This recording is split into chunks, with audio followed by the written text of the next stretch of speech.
Você sabia que existe um ser que já esteve no céu, coberto de pedras preciosas, liderando a adoração diante do trono de Deus, mas que decidiu desafiar o próprio Criador, e que um terço dos anjos do céu escolheu segui-lo nessa rebelião? Fica até o final, porque você vai entender como começou a maior guerra de todos os tempos.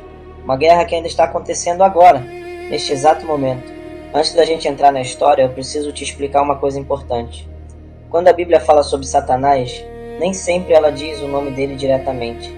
Às vezes ela conta a história de um rei humano, mas nas entrelinhas está revelando verdades sobre o diabo. É como se Deus estivesse mostrando um filme em duas camadas. A primeira camada é literal, sobre pessoas reais. A segunda camada é profética, sobre o mundo espiritual. E é exatamente isso que acontece em duas passagens famosas, Isaías capítulo 14 e Ezequiel capítulo 28. Vamos começar por Isaías. Aqui está uma parte que você provavelmente já ouviu falar, Isaías capítulo 14, versículo 12. Como caíste do céu, ó estrela da manhã, filho da alva, como foste lançado por terra, tu que debilitavas as nações. Aí você pode estar pensando, mas espera aí, esse texto não está falando do rei da Babilônia? E a resposta é sim e não. Deixa eu explicar. Na superfície, Isaías está fazendo uma profecia sobre a queda do rei da Babilônia, um homem extremamente orgulhoso e poderoso que oprimia o povo de Deus, mas repara que o texto usa palavras que não fazem sentido para um ser humano comum. Estrela da manhã, filho da alva, isso é linguagem celestial. E aí vem o versículo 13, que é ainda mais impressionante.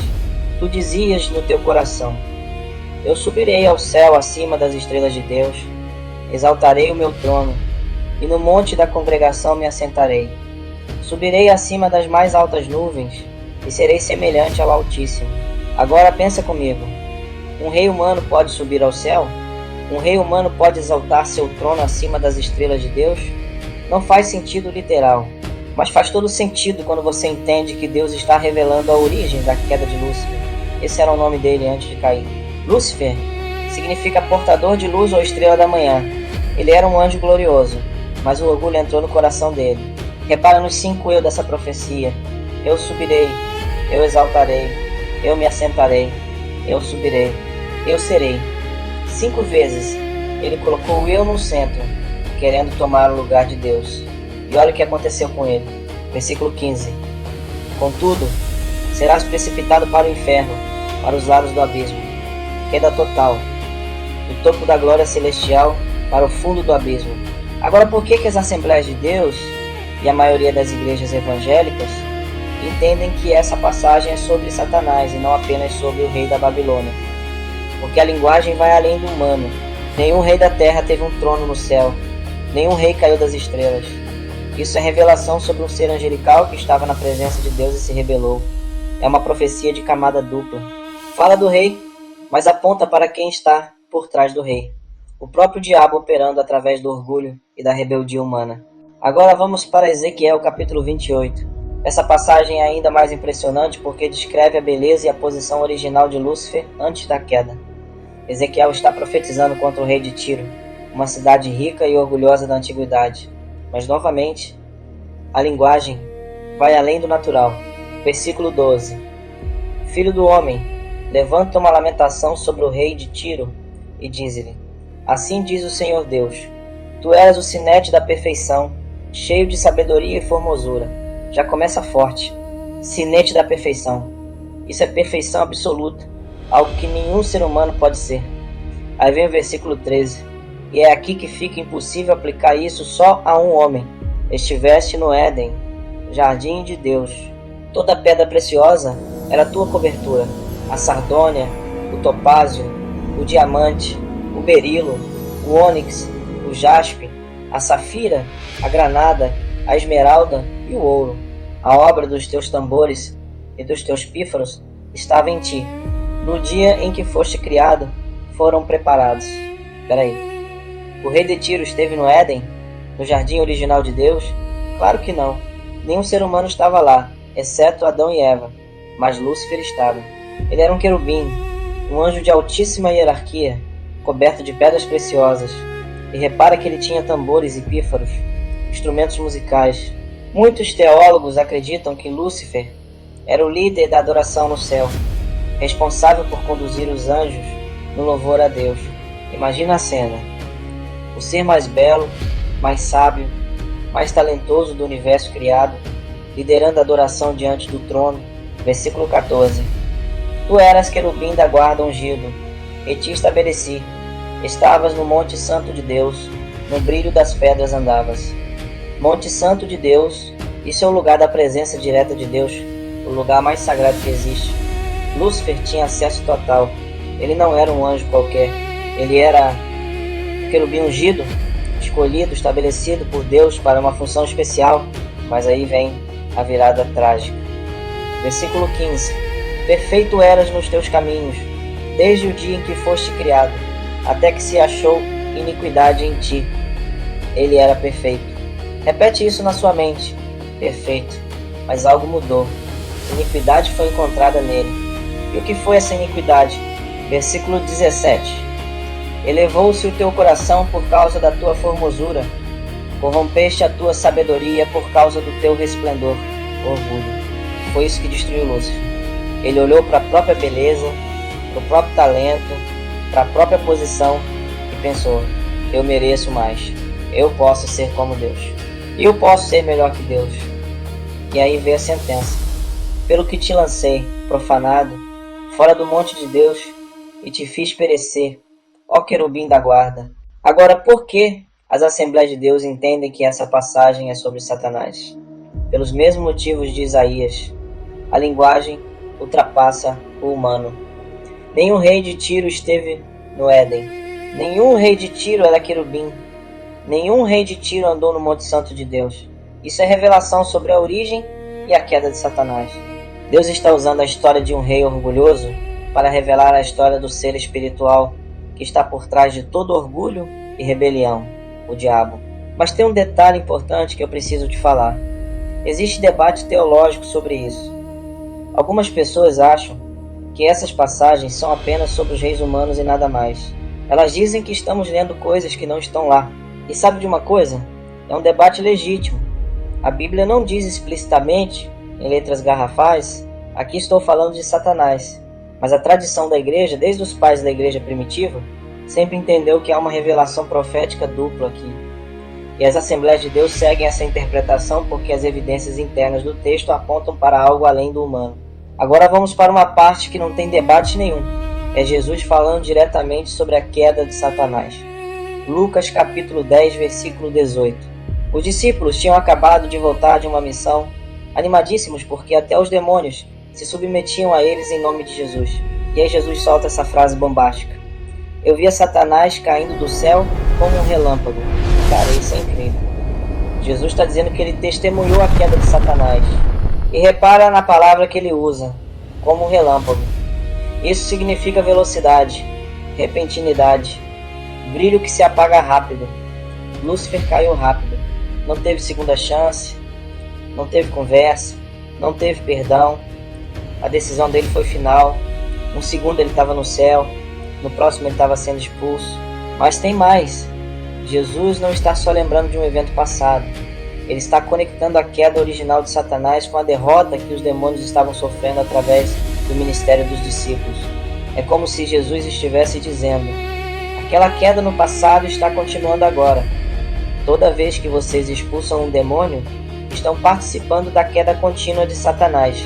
E aqui entra uma pergunta que muita gente faz: se Satanás foi expulso do céu, por que a Bíblia ainda fala dele, acusando os crentes diante de Deus? Apocalipse 12, versículo 10, chama ele de acusador de nossos irmãos, nos acusa dia e noite diante do nosso Deus. A resposta é que a queda de Satanás teve fases. Ele perdeu a posição de querubim ungido, mas ainda tinha acesso ao céu para acusar. Só que no Apocalipse, capítulo 12, versículos 7 a 9, tem outra guerra no céu.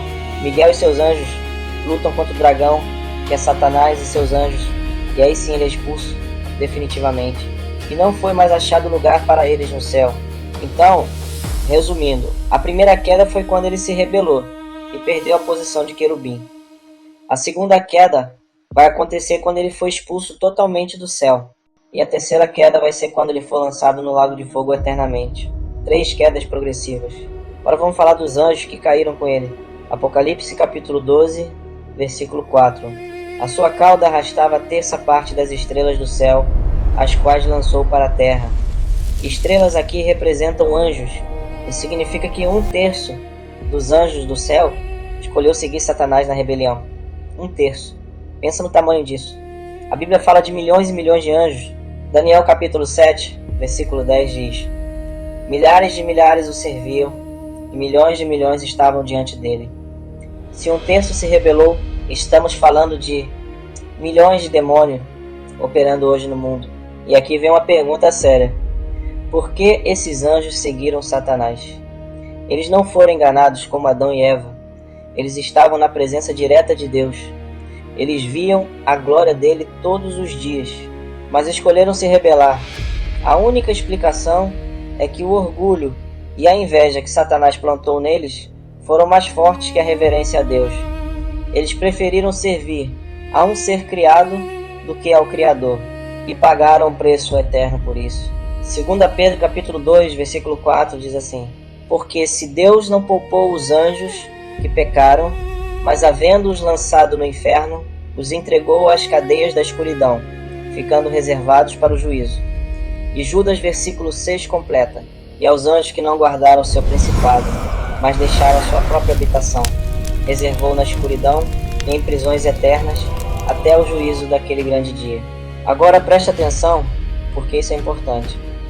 Esses versículos falam de anjos presos em cadeias, reservados para julgamento. Mas a gente sabe que os demônios estão ativos, possuindo pessoas, causando opressão, trabalhando no mundo. Então o que está acontecendo? Existem 2 possibilidades que os teólogos discutem. Primeira possibilidade: alguns anjos caídos estão presos, outros estão soltos. Talvez os que foram presos cometeram pecados tão graves que Deus os removeu de circulação imediatamente. E os outros, que seguiram Satanás, mas não chegaram a esse nível extremo, ainda estão operando até o dia do julgamento final.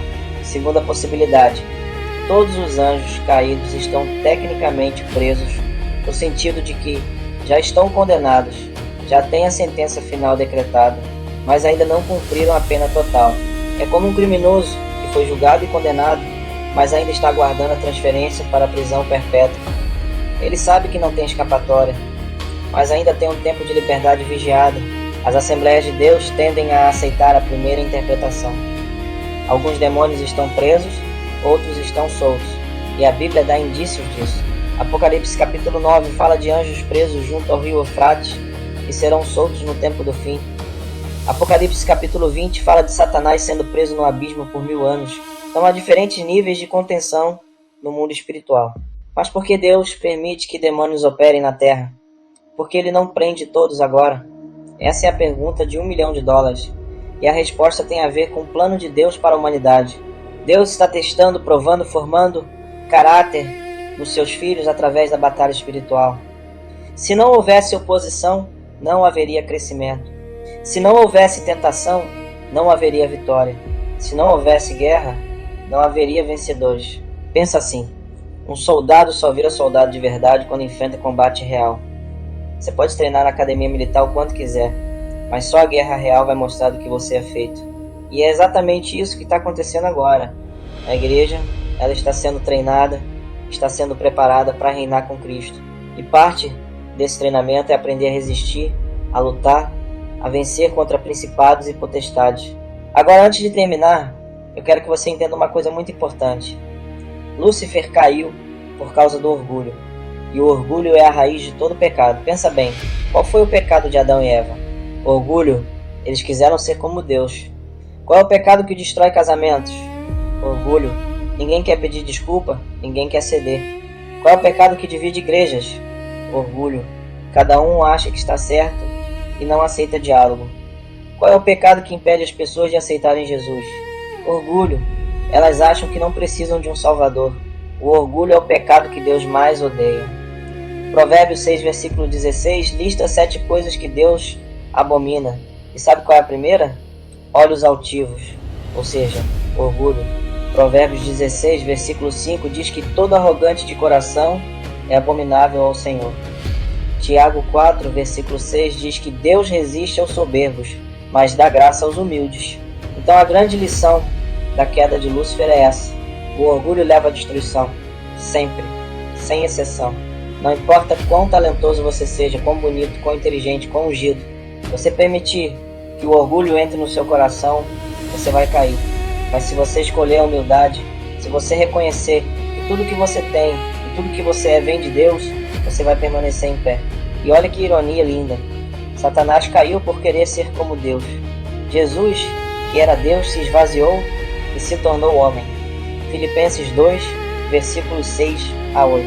Ele, subsistindo em forma de Deus, não considerou ser igual a Deus coisa a que se devia agarrar, mas esvaziou-se a si mesmo, tomando a forma de servo, tornando-se semelhante aos homens. E achado na forma de homem, humilhou-se a si mesmo, sendo obediente até a morte, e morte de cruz. 2 caminhos. Satanás escolheu a exaltação própria e caiu. Jesus escolheu a humilhação e foi exaltado acima de todo nome. E você, qual caminho vai escolher? O do orgulho que leva à queda? Ou da humildade que leva à exaltação? No próximo vídeo da série, a gente vai falar sobre a hierarquia dos demônios, como eles estão organizados, como eles operam e onde estão os demônios que foram presos.